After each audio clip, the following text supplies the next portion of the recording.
karena ada kendala teknis. Dalam kesempatan kali ini saya akan meneruskan kajian pelajaran ilmu shorof yang ke-11, yaitu bab tasrif istilahi.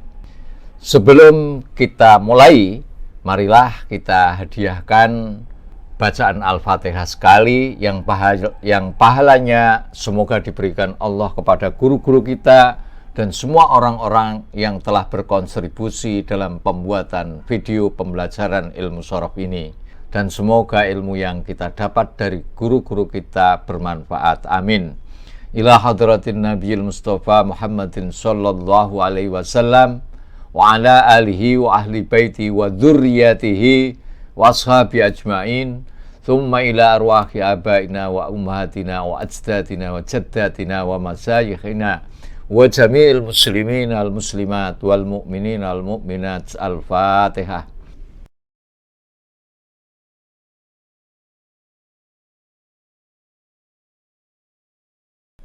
Bismillahirrahmanirrahim.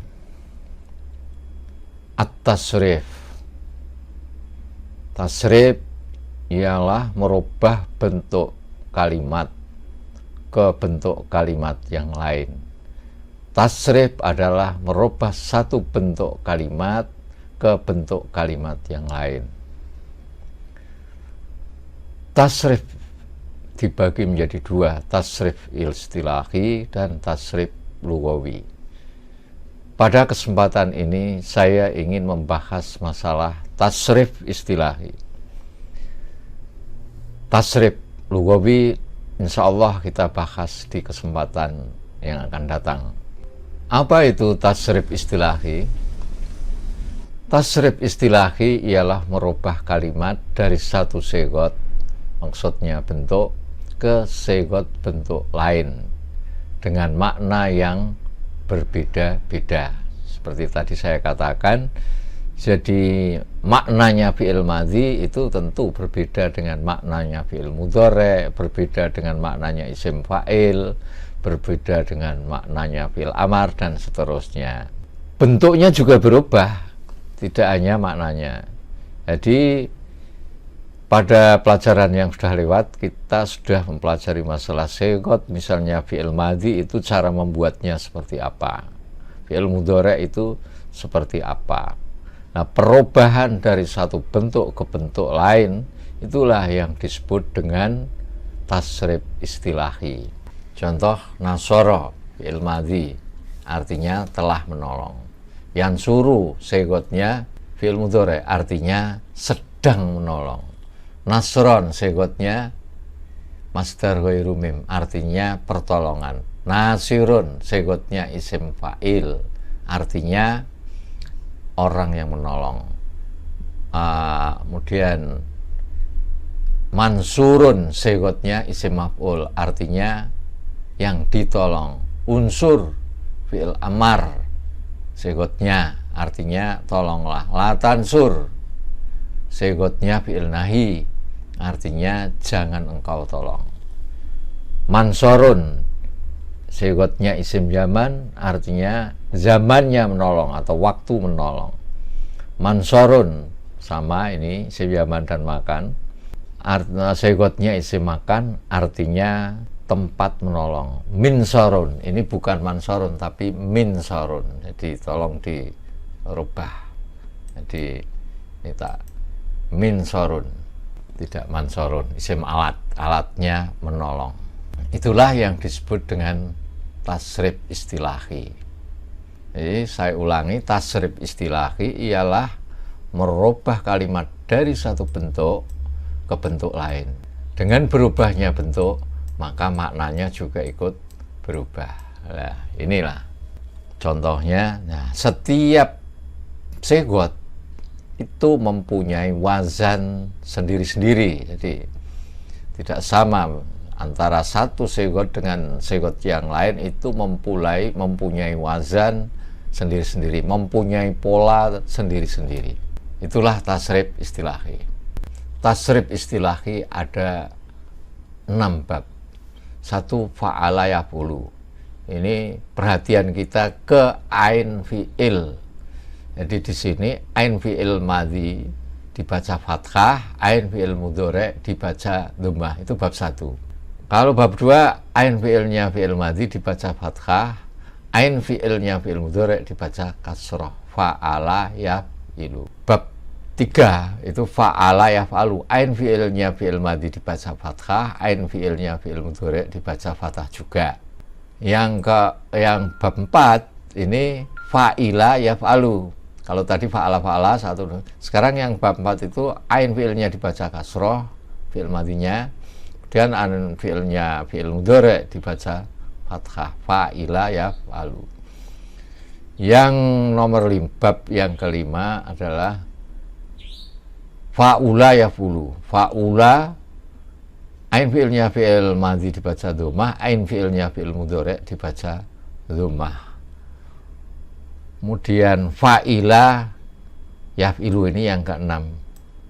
Yang ke-6 fa'ila yaf'ilu. Ain fi'ilnya fi'il madhi dibaca kasrah, ain fi'ilnya fi'il mudhari juga dibaca kasrah.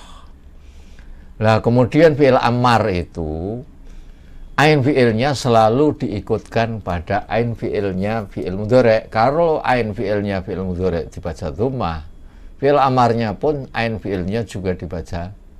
Kalau ain fi'ilnya fi'il mudhari dibaca kasrah, ain fi'ilnya fi'il amar juga kasrah.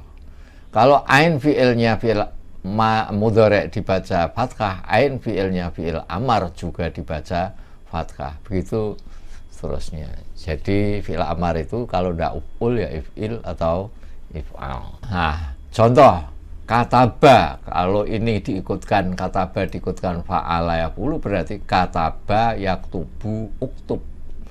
Nadhara diikutkan fa'ala yaf'ulu uf'ul, menjadi nadhara yanduru undur. Sebetulnya dengan mengikutkan pada wazan itu kita hanya merubah huruf, sedangkan harokatnya itu tetap sama. Fatah fi'il madhi. Kemudian fatah, sukun, dhammah, sama.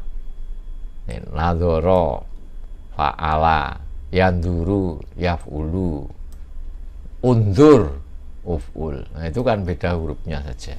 Fa'ala yaf'ilu if'il. Ini kalau contohnya jalasa yajlisu ijlis. Roja'a yarji'u irji. Fa'ala yaf'alu if'al. Dhahaba yadhabu idhab. Rafa'a yarfa'u irfa. Fa'ila yaf'alu if'al.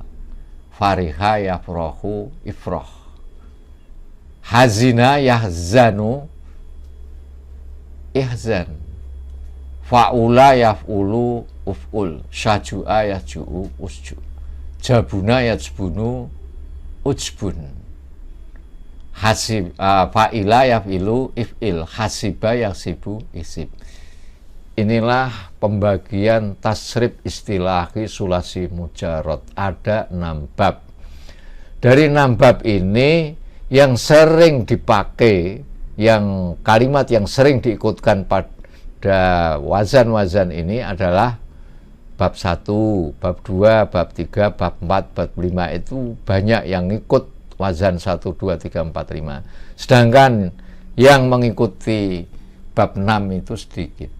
Nanti pada saatnya kita akan pelajari bagaimana cara menasrif fi'il sulasi mujarad bab 1, bab 2, 3, 4, 5, dan 6. Nah, sekarang pertanyaannya, bagaimana caranya kita mengetahui harokat ain fi'il suatu kalimat?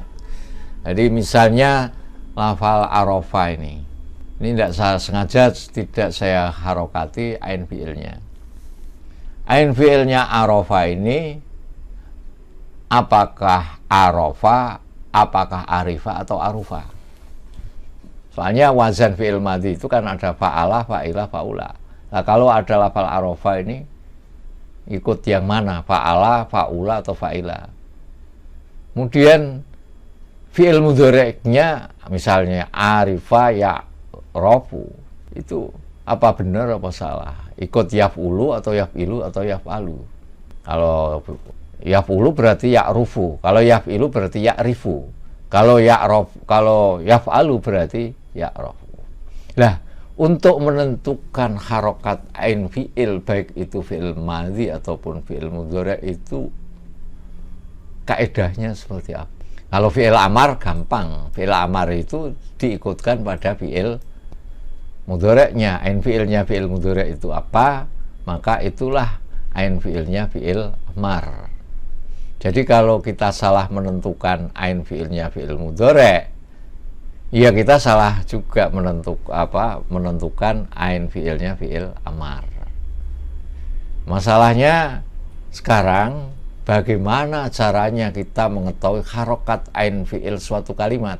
Bagaimana kita mengetahui ain fi'il madhi atau ain fi'il mudhari'? Misalnya lagi ini ada mana'a atau mani'a atau manu'a. Ini kita baca zoharo atau zohiro atau zohuro, karoma, karuma atau karima. Kalau fa fi'ilnya fata, ain lam fi'ilnya fata itu kan sudah jelas. Sekarang kan tinggal ain fi'ilnya itu seperti apa. Ini, rozako atau roziko atau rozuko.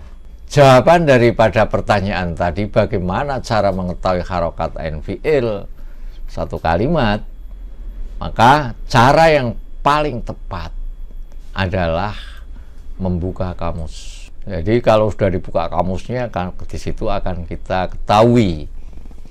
Nah, biasanya itu kalau di kamus itu seperti ini. Jadi misalnya abaro itu ya buru atau ya biru atau ya baru, di kamus itu bisa ditulis kalau memang ya buru. Nah ini ada garis, terus ada dhammah atau kasroh atau fathah. Kalau ini yang saya contohkan abaro ya buru, berarti karena ada dhammah di atas garis ini. Nah, abasa fi'il mudhari'nya apa, ya basu atau ya busu. Nah, kalau kita lihat kamus itu biasanya ada harokatnya ini, kayak ini. Di bawah garis itu ada apa, kasroh, atau di atas garis itu ada dhammah atau fathah. Itulah harokat fi'il mudhari'nya. Jadi cara yang paling tepat untuk mengetahui harokat ain fi'il adalah membuka kamus. Kita cek di kamus. Yang kedua, caranya adalah mendengar kalam Arab atau orang Arab, yakni mengikuti ulama shoroh bagaimana membaca, bagaimana guru-guru kita di dalam membaca kitab itu seperti apa. Misalnya ini, kenapa saya baca tolaba?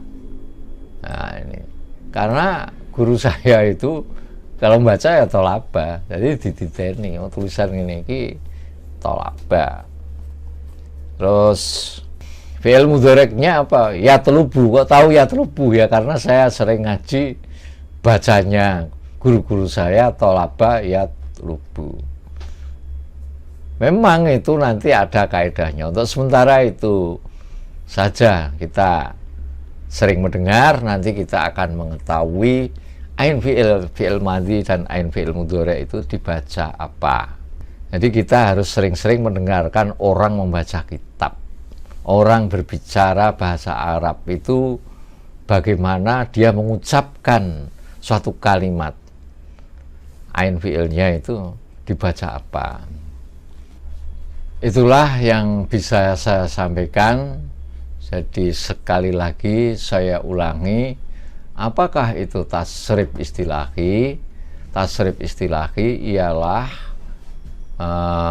merubah kalimat dari satu segot ke segot lain, dari satu bentuk ke bentuk lain dengan makna yang berbeda-beda. Nah, untuk merubah suatu kalimat ke kalimat lain itu tidak seenaknya kita, akan tetapi sudah ada polanya yang ditentukan oleh orang-orang ahli ilmu shoroh.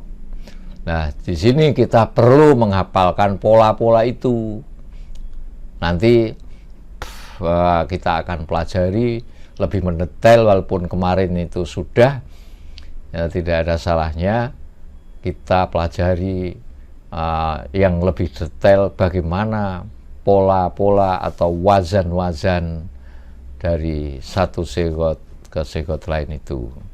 Saya kira sampai di sini, sampai ketemu lagi. Assalamualaikum warahmatullahi wabarakatuh.